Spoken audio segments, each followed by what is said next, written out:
ఏంటి నీ ఫీలింగ్? ముందుగా ఇక్కడికి వచ్చేసిన అందరికి థ్యాంక్ యూ. ఒక పాయింట్ లో డౌట్ ఉండే వస్తారా లేదా అని. మీరందరూ వచ్చారు, నా గుండెల్లో ధైర్యాన్ని నింపారు. అండ్ ఎవరెవరైతే చూడలేదో థియేటర్స్కి వెళ్ళండి, పక్కా ఎంజాయ్ చేస్తారు.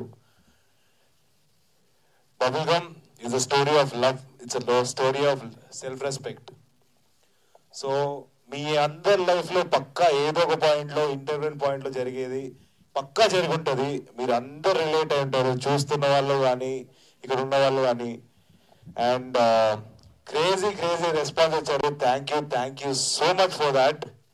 అండ్ లాస్ట్ గా నేను ఒకటే చెప్దాం అనుకుంటున్నాం, మాకు కావాల్సింది మేము లాక్కున్నాం, నచ్చినట్టు మార్చుకున్నాం.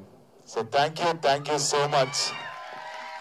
ఏదో ఒక పాయింట్లో కాదు, మనోళ్ళు ఎప్పుడు లవ్ చేస్తూనే ఉంటారు, ఎంజాయ్ చేస్తూనే ఉంటారు, అంతే కదా.